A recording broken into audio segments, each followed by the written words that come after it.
TDP అధినేత చంద్రబాబు చేపట్టిన రా కదిలిరా ఇవాళ సభ శ్రీకాకుళంలో జరగనుంది. దీనికి సంబంధించి అయితే ఏర్పాట్లయితే పూర్తయ్యాయి. టీడీపీ జనసేన అభ్యర్థుల తొలి జాబితా విడుదలైన తర్వాత జరుగుతోన్న సభపై తెలుగు తమ్ముళ్లో ఉత్సాహం పెరిగింది. ఈ సభతో రా కదిలిరా కార్యక్రమం ముగింపు కానుంది. బుధవారం నుంచి జనసేనతో కలిసి ఎన్నికల శంఖారావానికి శ్రీకారం చుట్టనుంది టీడీపీ. ఇక దీనిపై మరింత సమాచారాన్ని మా ప్రతినిధి రాము అందిస్తారు. రాము, రా కదిలిరా సమావేశానికి సంబంధించి శ్రీకాకుళం జిల్లాలో ఇప్పటికే ఏర్పాట్లన్నీ పూర్తయ్యాయి. ఏదైతే తెలుగుదేశం పార్టీ జనసేన పార్టీ ఉమ్మడి అభ్యర్థులు ప్రకటించిన తర్వాత జిల్లాకి విచ్చేస్తున్న ఈ సభకైతే ప్రత్యేకత అంతరించి ఉంది. అయితే ముఖ్యంగా చూసుకుంటే ఉమ్మడి శ్రీకాకుళం జిల్లాకు సంబంధించి ఇప్పటి వరకు 10 నియోజకవర్గాల్లో 4 నియోజకవర్గాలకు సంబంధించి అయితే ఏదైతే పార్టీ క్యాండిడేట్స్ను అనౌన్స్ చేయడం అయితే జరిగింది. అయితే మిగతా 6 నియోజకవర్గాలకు సంబంధించి అయితే ఇంతవరకు కూడా ఒక క్లారిటీ అనేది రాకపోవడంతో ఆశావాహుల్లో ముఖ్యంగా చూసుకుంటే ఏ నియోజకవర్గాల్లో ఉన్న ఆశావాహులు అందరూ కూడాను తమ అధినేతని ప్రశంస చేసుకోవడానికి ఇప్పటికే భారీ ఫ్లెక్సీలతో జిల్లా మొత్తం పశుమయం చేసిన పరిస్థితి కనిపిస్తుంది. అయితే ఈ సమావేశానికి సుమారుగా 1,00,000 మంది వస్తారనే అంచనా ప్రకారము ఇప్పటికే జిల్లా అధినాయకులైతేమి జిల్లా పార్లమెంటరీ అధ్యక్షులు కూడా రవికుమార్ అయితే ఏర్పాట్లన్నీ దగ్గరుండి పర్యవేక్షిస్తున్నారు.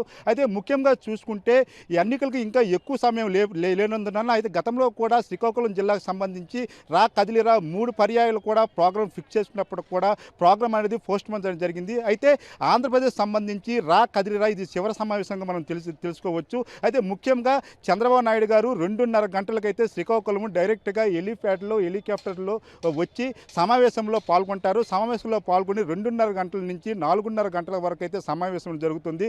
అయితే ఇప్పటికీ ఒక కొలిక్కి రాని ఏవైతే ఉన్నాయో 6 నియోజకవర్గాలకు సంబంధించి కూడా తమ అధ్యక్షులు ఒక క్లారిటీ ఇస్తారని మాత్రం ఆశావాహులు అయితే ఎదురు చూస్తున్నారు.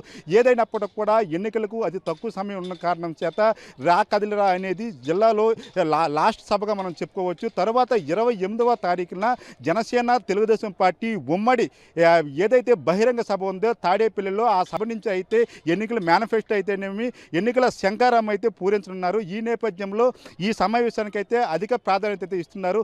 ముఖ్యంగా జిల్లాలో ఉన్న ఆశావాహులు చూసుకుంటే 6 నియోజకవర్గాలకు సంబంధించి ఇప్పటికే 5 నియోజకవర్గాలకు సంబంధించి అయితే యువకులకి మధ్యన సీనియర్ నాయకుల మధ్యన పోటీ ఉంది. ఇప్పటికే యువకులు తమకు సీటు కావాలని వివిధ నియోజకవర్గాల నుంచి అయితే పోటీ పడుతున్న నేపథ్యంలో చంద్రబాబు నాయుడు గారు వచ్చిన తర్వాత తమకు ఒక క్లారిఫికేషన్ వస్తుంది, తమకు టికెట్ కన్ఫర్మ్ చేస్తారని ఆశావాహులు అయితే ఎదురు చూస్తున్నారు. ఈ నేపథ్యంలో ఎవరికి వారుగా భారీ ఫ్లెక్సీలతో తమ నాయకుడిని ప్రసన్నం చేసుకునే విధంగా అయితే మాత్రం ఏర్పాట్లు చేస్తున్నారు. ఇప్పటి వరకు కూడా ప్రస్తుతానికైతే ఏర్పాట్లన్నీ పూర్తయి అనుకోవచ్చు. దీనికి సంబంధించి అయితే కార్యకర్తలు అయితే పెద్ద ఎత్తున పాల్గొంటారు. ఈ సమావేశం విజయవంతం చేస్తారని ఆశిస్తున్నారు. ఏదైనప్పటికీ కూడా ఎన్నికలు అతి తక్కువ సమయం ఉన్నందువల్ల ఈ రా కదిలిరాలో ఒక క్లారిఫికేషన్ జిల్లాకు సంబంధించి అయితే క్లారిఫికేషన్ వస్తుందని మాత్రం అయితే నాయకులు అయితే ఎదురు చూస్తున్నారు. ఏదైనప్పటికీ కూడా ఈ రా కదిలిరా ఏదైతే జనసేన ఉమ్మడి మేనిఫెస్టోకి సంబంధించి అయితే ఈ సమావేశంలో అంటే ఏదైతే నిన్న మనం చూసుకుంటే జనసేన తెలుగుదేశం పార్టీ మధ్యన సీట్ల ఒప్పందంలో భాగంగా 118 సీట్లను అయితే అనౌన్స్ చేయడం జరిగింది. ఈ నేపథ్యంలో ఉన్న ఈ సమావేశానికి అయితే అధిక ప్రాధాన్యత అయితే ఉందనుకోవచ్చు.